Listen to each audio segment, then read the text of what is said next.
Assalamualaikum warahmatullahi wabarakatuh. Perkenalkan, nama saya Zara Vina Putri. Saya dari jurusan D3 Farmasi, Politeknik Kemenkes Jambi. Pada kesempatan kali ini, saya akan memaparkan pembahasan laporan praktikum fisika farmasi saya mengenai penentuan koefisien distribusi.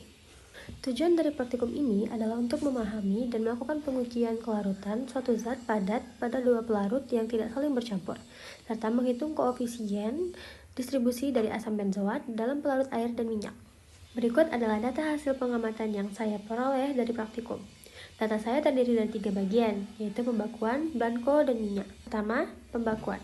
Volume NaOH awal saya adalah 32,3 mili dan volume akhir adalah 37,9 mili.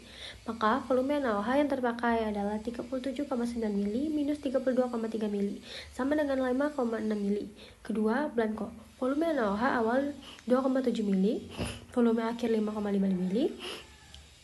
Volume NaOH terpakai adalah 5,5 mili minus 2,75 mili sama dengan 2,8 mili dengan jumlah sampel sebesar 200 mg. Ketiga, minyak.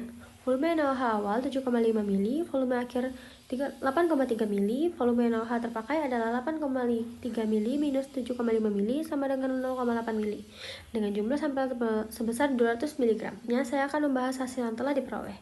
Pada tahap pembakuan, diperoleh volume NaOH terpakai sebesar 5,6 mili. Pembakuan ini penting dilakukan untuk memastikan bahwa larutan NaOH yang digunakan sudah memiliki konsentrasi yang tepat dan akurat, sehingga dapat digunakan sebagai larutan standar dalam titrasi. Pada percobaan blanko, diperoleh volume NaOH terpakai sebesar 2,8 mili. Blanko berfungsi sebagai pembanding awal karena pada kondisi ini zat belum berinteraksi dengan fase minyak, sehingga seluruh zat masih berada di fase air dan bisa bereaksi langsung dengan NaOH. Sedangkan pada percobaan dengan minyak, volume NaOH terpakai hanya 0,8 mili, jauh lebih kecil dibandingkan blanko.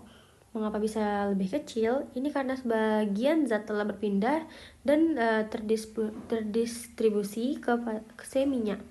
Artinya, jumlah zat yang tersisa di fase air menjadi lebih sedikit, sehingga NaOH yang diperlukan untuk mentitrasi pun berkurang.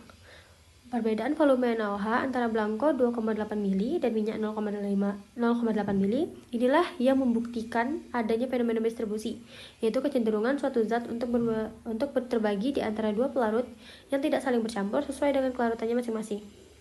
Secara prinsip, semakin tinggi kelarutan suatu zat di fase minyak, maka semakin banyak zat yang akan berpindah ke sana, dan semakin kecil volume NaOH yang dibutuhkan saat titrasi fase airnya. Berdasarkan praktikum yang telah dilakukan, dapat disimpulkan bahwa volume NaOH terpakai pada tahap pembakuan adalah 5,6 mili, pada blanko 2,8 mili, dan pada sampel minyak 0,8 mili. Volume NaOH pada sampel minyak lebih kecil karena sebagian zat telah terdistribusi ke fase minyak. Hal ini membuktikan terjadinya fenomena distribusi yang dipengaruhi oleh perbedaan kelarutan zat di antara dua pelarut yang tidak saling bercampur. Demikian pembahasan laporan praktikum saya mengenai penentuan koefisien distribusi. Apabila ada kurang, saya mohon maaf. Terima kasih sudah menyimak. Assalamualaikum warahmatullahi wabarakatuh.